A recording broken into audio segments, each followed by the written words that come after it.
salah satu ulama besar yang ada di dalam sejarah Islam dan terkenal sebagai perawi hadis dan ahli tafsir.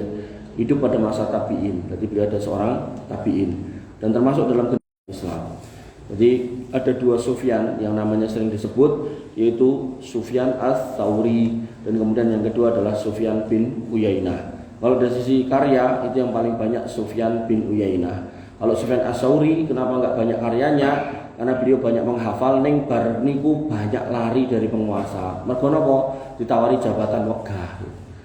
Jadi nek sak niki niku pas Pak Prabowo ngumumke niku kabeh do ngenteni barangkali aku diceluk. Pak Joko celuk ora?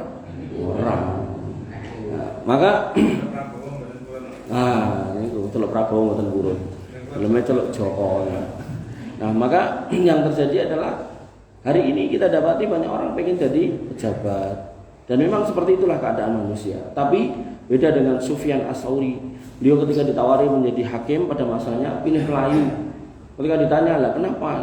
Kata dia, saya kalau lihat namanya tentang persidangan itu kan sok diungkapkan telah terjadi pembunuhan, mutilasi gini kan gitu toh. Nah, maka beliau mengatakan saya kalau dengar ada orang berbuat kejahatan atau berbuat maksiat sedemikian rupa, sepuluh nggak bisa ngempet dari keluarnya darah dari hidung dan mata saya. Jadi dia itu orang yang sangat takut sama Allah Subhanahu wa taala, sampai kalau dengar orang bermaksiat sedemikian rupa niku pikirannya kok yo enek wong kaya ngono gitu lah. Akhirnya tiba-tiba hidungnya keluar darah, matanya keluar darah dan beliau nggak bisa nahan itu gitu. Maka dalam konteks hari ini yang kita dapati berita yang baru rame gitu kan, atau baru viral taruhlah gitu, seorang ibu-ibu yang menggantung anaknya gitu kan. Tentu itu dengan sebab apapun itu nggak bisa kita benarkan. Jangankan kok anak itu, umpama kita sering ngaji hati kita lembut, anduwe pitik apa kucing jenengan jiret gulune itu dengan geret, nanti kejet-kejet ketok ya kudune nggih ra tekan atine. Nah mulih niku anak gitu kan, sebentuke wong niku lho. Wong kadang napa istilahnya kita enek delok misal anak kita dolanan boneka terus bonekane digantung sirahe, ojo padahal boneka. Iki tenanan kejet-kejet gitu kan ya Allah. Maka hal-hal seperti ini yang harus kemudian kita pahami, bahwasanya yang namanya hati itu bisa mengeras dan bisa lembut, dan lembutnya hati karena panjenengan mendekat kepada rumah di antara rumah-rumah Allah, dan kerasnya hati ketika kita menjauh dari rumah-rumah Allah. Maka pastikan hati kita selalu dalam kondisi lembut agar kemudian muncul as-sakinah di dalam rumah. Ketika muncul sakinah di dalam rumah, maka sisanya tinggal mawaddah warahmah. Maka nek sakinah itu sudah enggak hadir, mawaddah sama rahmah ya wegah teko gitu kan. Maka sakinah, mawaddah, warahmah tidak cuma sekedar slogan tapi juga harus diusahakan. Tidak cuma sekedar harapan dari para tamu untuk mendoakan tapi juga harus diusahakan. Ketika panjenengan gadah putra yang baru menikah, minta didoakan supaya sakinah, mawaddah, warahmah, nggih bar niku kan ngaji kan ning masjid. Nek mantune wegah ning masjid ya selamat, sakinah ora ana, mawaddah, warahmah lunga gitu kan. Makanya ning masjid, ayo ning masjid. Anu kula kesel, ya kok rampung ning masjid tak pijeti. Ora apa-apa mertuane ngalahi gitu kan. Ben apik putrane, ben apik putune gitu. Tapi kalau dijarkan saja sak-saknya wis ora apa-apa, kesel kok. Wong bar golek duit kok, penting kan gajine akeh gitu kan. Engko duite akeh ya main slot gitu kan. Maka itu yang kita dapatkan hari ini, orang-orang yang kemudian tidak menggunakan logika berpikir ilahiyah tapi yang digunakan logika berpikir duniawi. Wah, duitku akeh. Iki tak nggo mangan bojoku cukup sebulan, sisanya tak main judi gitu kan. Kok menang, apa ya terus mandek lagi main, boten, pengen meneh gitu kan. Terus tambah akeh duite gitu kan. Kan omah ning bojone ra gagas ya golek wong liya akhire, wong didit gitu kan. Makanya terkadang ngapunten, banyak orang itu enggak bermaksiat karena ra duit. Makanya yang dipuji di dalam Quran itu adalah wong-wong sing duwe duit tapi kemudian hatinya tertata untuk Allah Subhanahu wa taala. Rijalul la tulihim tijaratu wala bai'un an dzikrillah. Orang-orang sing duwe usaha, duwe bisnis, duwe kerjaan profesional di badannya, duitnya banyak, tapi kemudian dia tidak lupa untuk mengingat Allah, tidak lupa untuk sholat, tidak lupa ke masjid, tidak lupa untuk sedekah, tidak lupa untuk berjihad di jalan Allah Subhanahu wa taala. Tapi nek didit terus lali itu akeh tunggale, dan itu enggak bagus. Dan itu enggak boleh diirikan oleh kita semua, enggak boleh. Tidak nyenang cengiri, mangiri kalih wong sugih sing kemudian cek ning masjid, makin sugih, makin ning masjid makin rajin, sedekah makin akeh. Ngoten niku. Nek bojone tambah piye Pak? Ya iku terserah dhek lah. Angkat Pak Budi. Wanibitina hazani Allah wa iyyakum Sufyan bin Uyainah, nggih, ulama besar dari kalangan tabi'in, dan latar belakang kehidupan beliau dilahirkan pada tahun 107 Hijriah di Kufah, Irak. Jadi pada masa itu kekhalifahan yang dari Madinah, Mekah itu dipindahkan ke Kufah, Irak. Karena untuk menjaga agar dua kota suci itu tidak bergejolak. Jangan bayangin nek niku tempat untuk haji, tempat untuk umroh, tempat untuk tawaf, itikaf, ya mulai tiba-tiba diserang musuh kan karu-karuan. Makanya pusat pemerintahan dipindahkan ke Kufah, Irak yang jauh gitu kan. Agar nanti nek musuh iki nyerang serangan Irak. Irak babak belur serapopo, sepenting Mekah Madinah nggih ngoten. Makane niki kula kandhani nek mboten kula ya mboten jenengan ya tak kandhani. Makanya kenapa Saudi Arabia tidak terjun dalam perang melawan Israel? Karena dari sisi hitung-hitungan Israel niku dewangi karo negara-negara sakmono mbane. Makanya kalau kemudian Saudi Arabia niku melu perang ten mriku, terus jenengan lagi mangkat umroh wingi, tiba-tiba lagi tawaf terus rudal ceblok ten dhuwure jenengan lah pripun niku kan. Ya mati syahid no Mas. Yo nek jenengan mikire ngoten. Tapi wong liya kan mboten ngoten mikire. Mesake kan ngoten to. Wong enten piyai sepuh niku lumpuk-lumpuk hasil dodolan bumbon, barangnya cukup nggo mangkat haji napa umroh, mosok dadak ketibaran bom gitu loh. Makanya itu juga bagian dari geopolitik, bagaimana politik internasional itu juga harus ditata. Makanya Saudi Arabia itu mboten sembarangan. Makanya dalam perang Suriah, Saudi Arabia enggak nerjunkan pasukannya, tapi banyak paket-paket yang dilemparkan dengan pesawat kemudian jatuh tulisannya dari Saudi Arabia. Ngoten Pak Bu gitu kan. Jadi jangan sampai panjenengan kemudian menjadi orang-orang yang latah mencaci maki Saudi Arabia, padahal itu kota suci yang kemudian dilindungi oleh Allah Subhanahu wa taala dan dipuji oleh kaum muslimin, dan kemudian ditegaskan di dalam Al-Qur'an wa hadzal baladil amin, dan ini adalah negeri yang aman. Makanya panjenengan kalau ke sana aman, karena Allah sudah pastikan negeri itu aman. Dan amannya suatu negeri bukan cuma karena diusahakan oleh pemimpinnya, tapi karena dikersake kalih Gusti Allah. Semata ugi ketika Indonesia ini sudah merdeka dan jenengan bisa kerja tanpa ada kerusuhan aneh-aneh, bisa ngaji tanpa ada gegeran, jenengan ke masjid tanpa ada yang ngalang-alangi, maka itu bagian dari kemerdekaan. Maka mensyukuri, cara mensyukuri pripun ya jenengan tunggangi para pemimpin niko agar kemudian nata negara niki kanthi sae, mboten sak karepe dhewe. Makane kula ya rada remen nika dikeki penataran ngoten niku. Ben kelingan biar mereka ingat Diponegoro itu pernah berjuang mempertahankan negeri ini keliling dari 5 gunung ini gitu. Wah, jos ya. Jadi nggih pun wonten niku rapopo. Bapak Ibu yang dirahmati oleh Allah Subhanahu wa taala, Sufyan bin Uyainah. Dan dia tumbuh dalam lingkungan yang penuh ilmu dan mendapatkan pendidikan dari para ulama terkemuka pada masanya. Jadi pada masa itu tuh profesi yang sangat diidolakan oleh anak muda pada masa itu jadi ulama, jadi qadhi. Dan seorang qadhi harus ulama, seorang ulama harus ngerti ilmu-ilmu yang banyak, ilmu fikih, ilmu tafsir, ilmu hadis, kemudian asbabul nuzul, asbabul wurud, kemudian ulumul Quran dan seterusnya. Kudu ngerti. Karena nanti dia harus merumuskan suatu formula. Termasuk menteri-menterinya juga orang-orang yang pintar di dalamnya. Makanya zaman dulu guru-guru ngaji niku benar-benar mendapat posisi yang luar biasa karena mereka kunci dari kebaikan negeri-negeri Islam pada waktu itu. Nah, tapi nek sakniki benten. Bapak Ibu yang dirahmati oleh Allah Subhanahu wa taala, ayahnya Uyainah bin Abu Imran berasal dari Kufah, tetapi keluarganya kemudian pindah ke Mekah yang saat itu merupakan salah satu pusat ilmu pengetahuan. Jadi ulama-ulama kemudian banyak juga mengajar di Mekah, banyak juga mengajar di Madinah gitu kan. Makanya nanti ada Al-Imam Darul Hijrah, yaitu Imam Malik.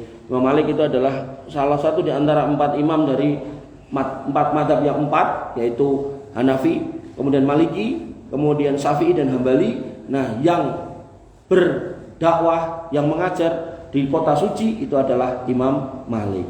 Bapak Ibu yang dirahmati oleh Allah Subhanahu wa taala. Kemudian guru beliau adalah Amr bin Dinar, ada Az-Zuhri, ada Atha bin Abi Rabbah. Ini juga kalangan ulama-ulama. Kenapa saya harus ceritakan ini? Agar jenengan nanti ngerti apa yang diperbuat oleh Sufyan bin Uyainah kepada orang tuanya, hasil didikan bapaknya yang merupakan ulama, dan juga hasil interaksi dia dengan para ulama. Jadi ulama yang belajar dari ulama-ulama yang banyak. Orang mau guru pada satu guru, banyak guru gitu kan. Dan dia juga bertemu dan meriwayatkan hadis dari beberapa sahabat Nabi SAW dan menjadikannya sebagai salah satu ulama yang menjadi penghubung antara generasi sahabat dan generasi tabi'in. Jadi dia senang sekali kemudian kalau menyampaikan hadis, meriwayatkan hadis, menyampaikan hadis. Dalam perjalanannya sebagai seorang ahli hadis, Sufyan juga memiliki banyak murid. Di antara muridnya adalah Ahmad bin Hambal. Itu yang nanti akan menjadi pemimpin madhab Hambali. Dan ketika saya katakan pemimpin madhab Hambali, niku jangan dibayangkan kayak partai terus gawe partai nek benderane Hambali ngoten mboten. Itu beliau cuma mengajar dengan kedudukan beliau sebagai orang yang sudah belajar dari banyak ulama. Kemudian beliau mengajar menggunakan ra'yu beliau, menggunakan pendapat beliau bahwasanya cara menurunkan hukum seperti ini, cara menjawab hukum seperti ini, cara merumuskan suatu hukum dalam Islam seperti ini. Dari situlah kemudian kok beda karo sing sadurunge. Maka kemudian sebagian orang menyebut sebagai madhab Hambali. Ngoten. Jadi bukan kemudian enten kantore madhab Hambali ngoten mboten. Enten SK Kemenkumham mboten. Enten benderane nggih mboten gitu kan. Bapak Ibu yang dirahmati oleh Allah Subhanahu wa taala, kemudian termasuk muridnya adalah Yahya bin Ma'in, ini nggih ulama, kemudian Al-Imam Asy-Syafi'i itu juga ulama. Imam Syafi'i pendiri madhab Asy-Syafi'iyah, pernah belajar langsung dari Sufyan bin Uyainah dan menganggapnya sebagai salah satu guru yang paling berpengaruh dalam ilmu hadis. Sufyan bin Uyainah mengajarkan ilmunya ditulis oleh Imam Syafi'i. Imam Syafi'i punya murid namanya Imam Al-Muzani. Imam Al-Muzani menyusun kitab akidah namanya Syarhus Sunnah. Dalam kitab akidah itu Imam Al-Muzani sering mengutip pendapat atau perkataan gurunya Syafi'i yang kemudian diambil dari Sufyan bin Uyainah. Jadi nanti dalam kitabnya beliau sering mengatakan qala Sufyan, berkata Sufyan bin Uyainah, begini. Makanya kalau kita belajar dari kitab akidah mereka enak. Dan ketika kita kemudian baca dari awal sampai akhir akidah para ulama ini sama Pak. Jadi saya ngajar akidah itu dari 16 kitab itu saya ajarkan sekitar 6 atau 7. Itu poin per poin itu sama. Mau bedanya makin kesini poinnya tambah banyak. Mergone apa? Tambah oke aliran sesat itu. Jadi kalau pas kitab yang pertama Sufyan Ats-Tsauri itu poinnya cuma 9 atau 8. Terus di bawahnya kitabnya Imam Ahmad bin Hambal Ushulus Sunnah itu poinnya sampai 20-an kalau nggak salah. Terus turun lagi sampai di Imam Al-Muzani itu sampai 30-an atau 40-an. Karena aliran sesat mulai banyak. Makanya para ulama ini bangkit dan kemudian menulis kitab itu. Makanya kalau kita runut poin-poin yang 1 sampai 9 kemudian ini sama dari atas sampai bawah itu sama. Hampir semuanya sama, nggak ada bertentangan. Makanya kalau kemudian kita membahasakan khilafiyah, maka itu dalam fikih. Tapi kalau dalam akidah itu harusnya nggak ada khilafiyah. Makanya pentingnya sekali lagi mengkaji tentang akidah. Bapak Ibu yang dirahmati oleh Allah Subhanahu wa taala. Kemudian dikatakan di sini bahwasanya Sufyan bin Uyainah dikenal sebagai salah satu perawi hadis yang terkemuka pada zamannya, mengumpulkan banyak riwayat dan riwayatnya banyak tercantum di dalam Sahih Bukhari dan Sahih Muslim. Dan ia adalah salah satu ulama yang sangat hati-hati dalam meriwayatkan hadis sehingga periwayatan yang datang darinya seringkali dianggap terpercaya. Jadi karena hati-hati, hadisnya dianggap baik, dianggap sahih. Dan Imam Bukhari, Imam Muslim banyak memasukkan hadisnya ke dalam kitab yang mereka susun. Dan itulah ilmu. Jadi kalau panjenengan ngapunten kenal ustadz tertentu, iki nek ngomong pokoknya nggak ngomong A ngetokke dalil, ngomong B ngetokke dalil, ngomong C ngetokke dalil. Niku nek kula nek ngaji karo ustadz ngoten niku wayem wis. Metu kok pintu masjid atau pintu pengajian niku tenang plong. Sing tak rungokke nganggo dalil. Tapi nek mau ngomong tak blas itu dalil ra metu. Saya penjaga gawang neraka. Saya siap menjaga kalian kalau mau masuk neraka rasido dan sak piturute. Saya bisa ngomong sama ini sama itu. Makoli halah wis dikoki dalile gak dalil-dalilan wis. Ampun. Kalau itu cara beragamanya hati-hati. Karena yang namanya agama dibangun di atas dalil. Gak mungkin gak dalil-dalilan. Harus ada dalil gitu kan. Yang penting melu Ustadz Fulan atau Kiai Fulan, silakan. Tapi Ustadz Fulan atau Kiai Fulan, antum harus percaya sama beliau. Kalau beliau benar-benar ketika menyampaikan sesuatu berakar dari Quran dan Sunnah. Makanya para imam 4 itu nggak pernah mengatakan melu madhabku sih paling benar, nggak benar. Mereka selalu mengatakan apa? Idza sahal hadis fa huwa madhabi. Nek kamu melihat pendapat saya A, terus kamu ketemu dalil bahwasanya hukum A itu harusnya B, maka pindah rono mergo madhabku kijane melu hadis. Mung pas saya merumuskan hukum itu aku urung nemu hadise. Ngoten lho maksudnya. Makanya madhab itu sebenarnya cuma mekanisme untuk mempermudah panjenengan belajar ilmu, belajar fikih khususnya. Nah lucunya ada sebagian orang yang mengatakan madhab saya adalah Syafi'i, tapi akidah saya Maturidi Asy'ari. Loh aneh gitu loh. Artinya kalau kemudian mengatakan madhab saya, fikih saya adalah Syafi'i, yo berakidahlah sesuai dengan Syafi'iyah. Loh Imam Syafi'i enggak ngarang kitab akidah, muridnya ngarang Imam Al-Muzani. Imam Syafi'i mengatakan tentang Muzani, dia adalah pembela madhabku. Artinya kalau panjenengan hari ini mengatakan saya Syafi'i, ayo ngaji kitab Imam Al-Muzani terkait akidah, kita ikuti gitu loh. Ben enak gitu kan. Jangan sampai kemudian bojoku kowe ning aku kerja tak nggo kae, kan ra penak ngoten niku. Nah nek memang saya adalah istrimu Mas, kerjamu gajimu kudune kayak aku gitu loh. Yo kae tak kei, lah kae sapa? Yo kae mbokku. Oh yo ora apa-apa. Lah kae sing kono kae kan rondo anyaran. Aku yo aja gitu loh. Ngoten lho. Clear, enak ngoten lho. Jadi ketika ngomongkan Syafi'iyah, yo akidah yo Syafi'iyah sisan gitu. Jangan nanggung. Bapak Ibu yang dirahmati oleh Allah Subhanahu wa taala.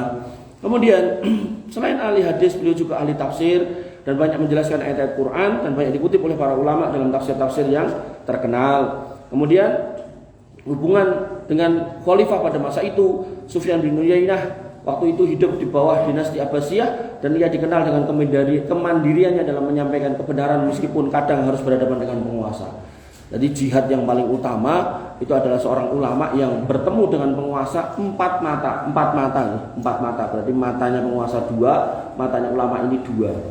Bertemu menyampaikan pendapat di dalam ruang tertutup. Nah 4 mata itu berarti yang menyaksikan cuman matanya 4, berarti orangnya cuman 2. Kata Nabi SAW, orang yang melakukan itu menyampaikan pendapatnya 4 mata, terus ulama era setuju, bahkan lesu, dengan catatan ngomongnya yang baik ya.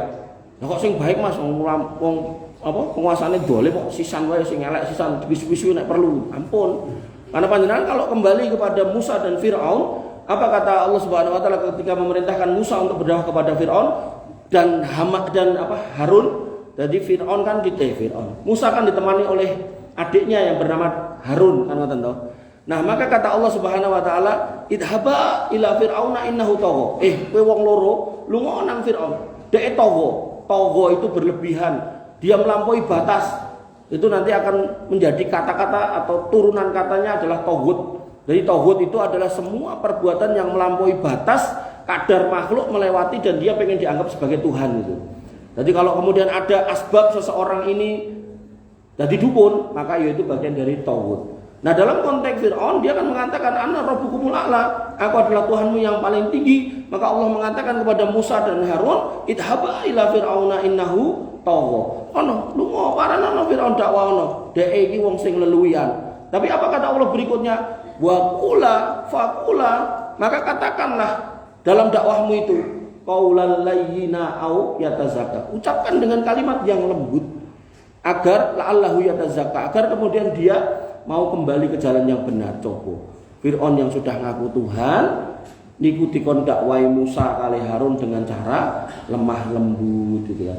Maka dalam konteks ini Sufyan bin Uyainah selalu mencoba untuk memperbaiki penguasa, tapi hakul yakin yang dicarakan cara beliau adalah sesuai dengan ajaran Nabi SAW, yaitu 4 mata. Gak mungkin gawe spanduk demo, gak mungkin. Makanya ini nanti kalau diwaca karo wong sing gawene seneng demo, ya iki mesti ditekke dalil kalau lho Sufyan Uyainah juga sering demo penguasa. Ngoten nggih. Jadi mangtungake mawon niku mugi-mugi piye-piyene dadi saya semuanya. Bapak Ibu yang dirahmati oleh Allah Subhanahu wa taala, dalam kondisi dekatnya dia dengan penguasa, dia pun enggak jadi penguasa, enggak mau ikut terlibat dalam penguasa, dan beliau adalah orang yang zuhud dan sangat takwa dan tidak tertarik pada kehidupan dunia dan milih hidup sederhana. Meskipun begitu, dia tetap dihormati dan diakui sebagai ulama yang besar. Bapak Ibu yang dirahmati oleh Allah Subhanahu wa taala, kemudian Sufyan bin Uyainah juga banyak meninggalkan kitab-kitab, dan kitab-kitab itu kemudian dirujuk oleh ulama-ulama setelahnya, sehingga dari cerita yang ringkas tadi kita bisa pahami bahwasanya dia adalah ulama yang besar yang punya peran penting dalam Islam, dalam dunia Islam, khususnya ilmu hadis dan ilmu tafsir. Dan beliau mendedikasikan hidupnya untuk berdakwah, untuk menyampaikan hal-hal yang baik dalam Islam agar kemudian kaum muslimin mengerti bagaimana Islam yang baik yang kemudian dituliskan oleh ulama-ulama setelahnya. Nah, dalam sebuah riwayat dikatakan dari kitab Birrul Walidain karya Ibnu Jauzi, Sufyan bin Uyainah berkata, ada seseorang yang pulang dari bepergian dan dia sampai di rumahnya bertepatan dengan ibunya berdiri mengerjakan sholat.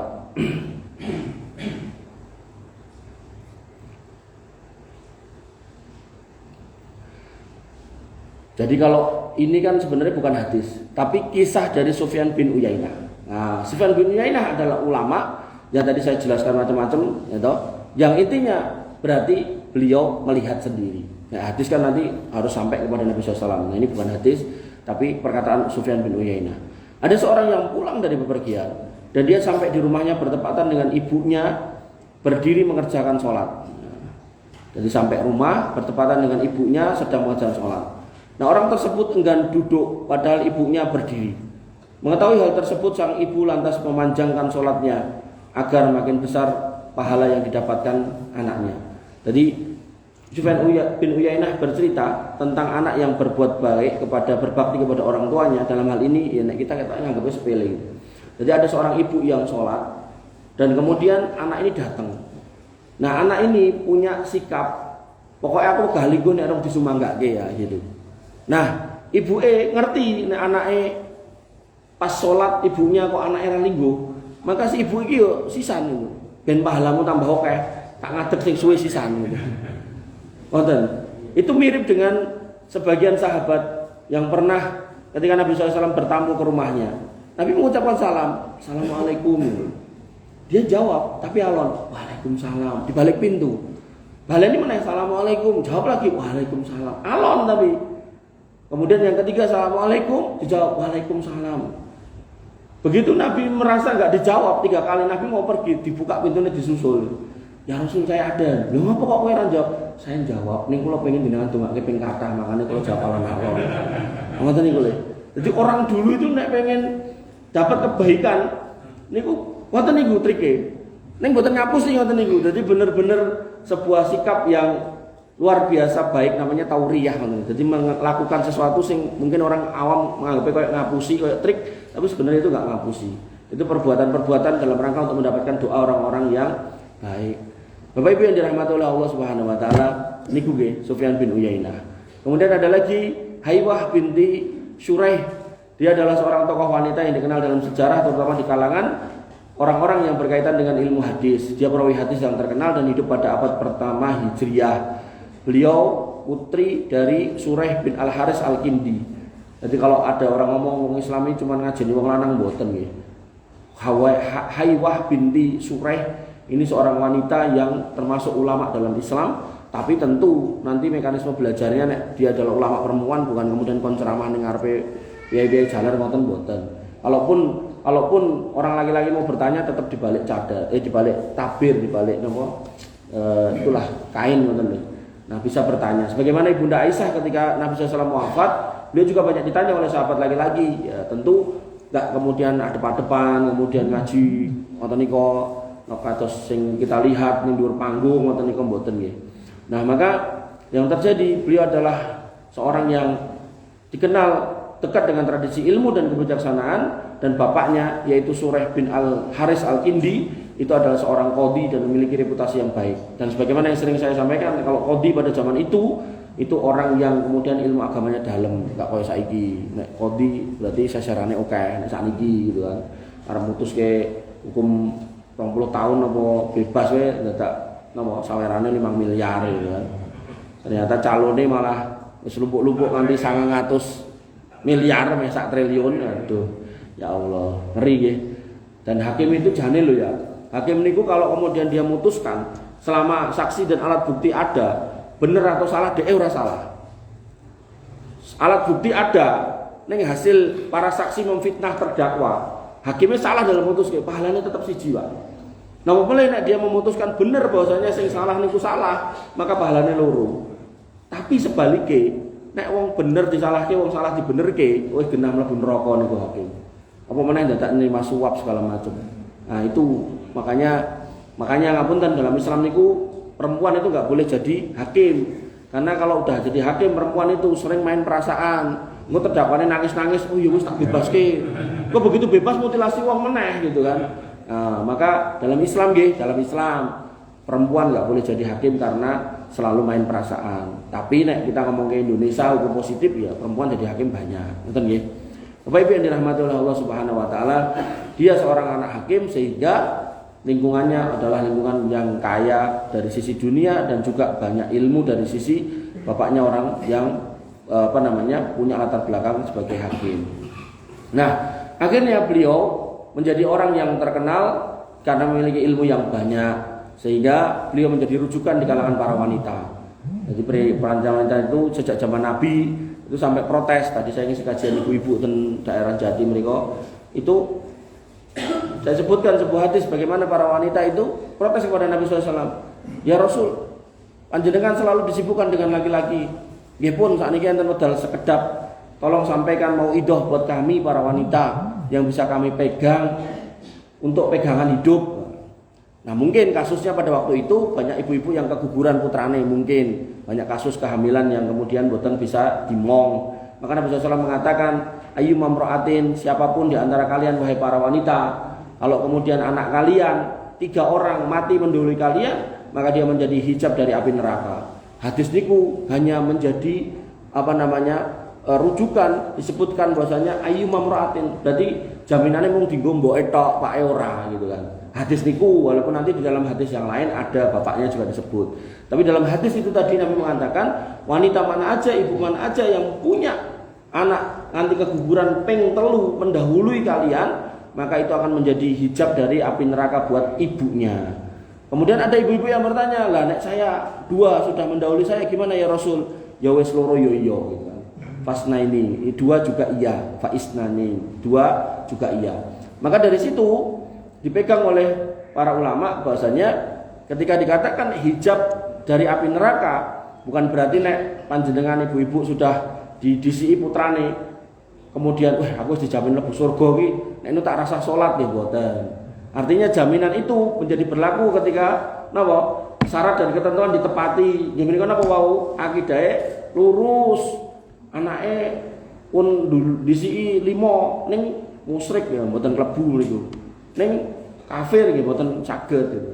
Maka akidahnya harus lurus dan kemudian ibadahnya juga harus tulus. Dalam hal ini apa yang dikhususkan yaitu puasa dan sholat. Nah, itu yang menjadi sebab bahwasanya seorang itu dianggap orang beriman atau enggak. Akidahnya harus lurus, puasanya juga harus komplit dalam hal ini Ramadan, dan kemudian sholatnya harus komplit. Dan ini sinkron dengan kata-kata Nabi SAW dalam hadis yang lain bahwasanya wanita mana aja yang kemudian sholat khamsaha, sholat 5 waktu, kemudian shomat sahroha, puasa pada bulan Ramadan, kemudian wahafidat farjaha, menjaga kehormatannya, kemudian wa ata'at zaujaha, dan manut sama suaminya, maka kata Nabi SAW, udkhulil atau fadkhulil jannata fi ayyi babin turid, fi ayyi babin siti, maka masuklah surga dari pintu mana aja yang kamu ingini, yang kamu kehendaki, yang kamu mau, kon milih dewi. Jadi hadis tadi enggak bertentangan dengan hadis yang lainnya. Maka kembali ke sini, karena wanita-wanita yang mungkin butuh referensi seorang ulama wanita, maka hadirlah sosok wanita ini yaitu Haywah binti Syuraih. Jadi ini orang yang baik, orang yang penuh keilmuan. Nah, Haywah binti Syuraih berbakti kepada ibunya, yaitu bahwasanya pada suatu ketika beliau sedang mengajar, jadi sedang bermajelis. Dan sekali lagi saya sampaikan kalau wanita itu bermajelisnya enggak kemudian coba sing ngrungokke wong lanang-lanang mboten nggih gitu. Artinya dalam kisah ini enggak disebutkan detailnya, tapi saya yakin bukan seperti itu. Nah, waktu ngajar ngeten iki, ibuke nyeluk gitu. Hei Haywah. Hai Haywah. Ngateko. Iki lho pitike rong dikei pangan. Dadi kan makani pitik itu. Nah, kemudian mendengar panggilan ibunya, beliau lantas berdiri dan meninggalkan pengajiannya. Jadi ditinggal gitu. Karena beliau ngerti bahwasanya bakti kepada orang tua itu lebih wajib daripada isi pengajian itu. Makanya muga-muga ibu kula mboten nelpon kula. Mungkin nek nelpon kula tinggal itu. Bapak Ibu yang dirahmati oleh Allah Subhanahu wa taala. Dan ini dipraktekkan oleh ulama Saudi, saya lupa namanya syekhnya. Beliau baru ngisi kuliah. Tiba-tiba bapaknya nelpon. Dan kemudian ditanya, "Pripun Pak enten napa?" Nah, pengajian ngeten bapaknya nelpon. "Benar ya Bapak, saya nelpon." Terus baru diangkat itu kan. "Enten napa Pak itu?" "Aku pengen belah wedhus. Nek aku pengen sing tuku wedhuse kowe." Wah, akhirnya jarak puluhan kilometer niku beliau kemudian ya sudah saya selesai nggih kuliahnya gitu. Naik mobil sendiri, nukokke wedhus sampai tekan gone pake, diterke, dibelehke. Pake wis seneng lagi ditinggal mulih. Padahal ada kuliah, ada hal-hal yang harus dia selesaikan itu. Bapak Ibu dirahmati oleh Allah Subhanahu wa taala. Inilah potret orang-orang yang baik, yang mana mereka kemudian rela meninggalkan hal-hal yang menurut sebagian orang penting, tapi menurut mereka berdasarkan latar belakang keilmuannya lebih penting berbakti kepada orang tua. Makanya enggak salah ketika Allah mengatakan wa qadara rabbuka alla ta'budu illa iyyahu wa bil walidaini ihsana, dan telah ditetapkan, telah diputuskan bahwasanya kalian harus menyembah Allah saja dan tidak boleh berbuat kesyirikan, dan kepada orang tua berbuat ihsanlah. Jadi orang tua itu urutan kedua setelah kita menghamba kepada Allah Subhanahu wa taala, maka kita harus berbakti kepada orang tua. Kemudian tokoh yang ketiga yaitu Kahmas bin Al-Hasan At-Tamimi. Beliau adalah salah seorang tokoh tabi'in, generasi muslim yang datang setelah sahabat Nabi SAW. Jadi Rasul, sahabat, kemudian tabi'in. Meskipun dia tidak sepopuler tokoh yang lain, tapi ia dikenal sebagai orang yang solih, ahli ibadah, dan memiliki keteguhan dalam menjalankan agama. Beliau memiliki sifat yang zuhud, jujur, dan penuh integritas dalam pendirian. Beliau adalah seorang yang banyak memberikan nasihat dalam rangka untuk menjaga akhlak kaum muslimin pada waktu itu, ahli ibadah yang sangat dihormati dan memiliki pengaruh besar pada generasi tabi'in pada zamannya. Ya, yang menarik adalah salah satu kisah yang sering diceritakan tentang Kahmas ya Pak Joko, orang Kangmas itu, adalah mengenai bagaimana ia sangat berhati-hati dalam urusan duniawi, dan selalu berusaha agar setiap perbuatannya sesuai dengan ajaran Islam. Jadi beliau itu nek barang mboten cetha wegah iki ngene sapa, wah dicungun aku ora dijikuk walaupun barang cilik itu. Maka dikisahkan bahwa dia pernah berkata, aku tidak pernah mengerjakan sesuatu yang tidak diperintahkan oleh Allah dan Rasulnya. Hal ini menunjukkan betapa taatnya dia kepada syariat Islam. Jadi beliau sangat taat kepada aturan agama. Nah, kisah baktinya bermula ketika Kahmas bin Al-Hasan At-Tamimi ini melihat seekor kalajengking yang berada di rumahnya. Lalu beliau mengejarnya, pengen membunuhnya atau menangkapnya. Pokoknya nek iso tak gecek, nek ora iso ya tak cekel. Tak cekeli maksudnya ya diadai nopo ngoten terus dicekel gitu lanan. Nah, ternyata kalajengkingnya itu cepat sekali larinya. Dan kalajengking tersebut akhirnya masuk ke dalam suatu lubang. Dan di lubang itu kalajengking itu enggak keluar-keluar. Lalu Kahmas ini tanpa berpikir panjang kemudian tangannya dilebokkan ke dalam lubang itu. Dirogohke gitu. Piye carane pokoknya tak tangkep. Nek sakniki mungkin enten apa namanya long tang. Dadi tang sing dawa dilebokke wonten mungkin dipencet ujunge ning ngarep niku nyapit ngoten niku. Jaman biyen kan mboten enten. Tangane lebokke. Pluk. Nah, akhirnya beliau pun tersengat kalajengking. Maka melihat hal itu ada yang bertanya, "Ngopo Mas?" Nah, Kahmas tapi ya, "Ngopo Mas?" nek wong Jawa. "Kok tanganmu dientuk kalau jengking ngopo?" gitu kan. Maka apa yang mbok lakukan kok nganti kaya ngono? Tanganmu kok nganti dientuk pola penjingi ngopo gitu kan. Unjuk riyen. Maka beliau mengatakan, tak lakoni ngono kuwi semata-mata ben kalau jengking kuwi iso tak cekel, delalah kok nyemplung rono. Dan gak ada cara lain yang terpikir di kepala saya kecuali nglebokke tanganku rono, gen kuwi kudu tak cekel ben ra nyokot simbokku. Cobi. Niku nek cah saiki iki kalau jenenge ning dile ning kono mbok hati-hati ya, tinggal lunga. Dan ada binatang yang lebih parah juga dari kalajengking nggih menika napa tikus. Tikus niku kadang tikus niku nek saking galake kadang niku saged nyokot sikil barang, sikil tangan. Mula enten rencang teng Jakarta niku ilem tangane dicokot nanti botene. Artinya ngeten, ketika panjenengan melihat atau menyimak kisah Kahmas bin Al-Hasan At-Tamimi ini, bagaimana penjagaan dia kepada ibunya, bahkan kalau jengking tangannya dipakake paribasane ngoten. Nah, artinya kalau kemudian kita melihat rumah orang tua kita kok ndelalah akeh tikus gitu kan, atau mungkin ada ular, ya kita usahakan gimana kemudian bahaya-bahaya itu pergi. Jangan sampai malah ben ning ngono nek mati lah aku untuk warisan. Ampun. Jadi kita usahakan biar niku pergi nggih. Bapak Ibu yang dirahmati oleh Allah Subhanahu wa taala. Insyaallah kita lanjutkan minggu depan, masih ada Usamah bin Zaid dan seterusnya. Semoga Allah mudahkan untuk kita bertemu lagi. Kurang lebihnya saya mohon maaf. Wa'afu minkum. Subhanakallahumma bihamdika asyhadu an la ilaha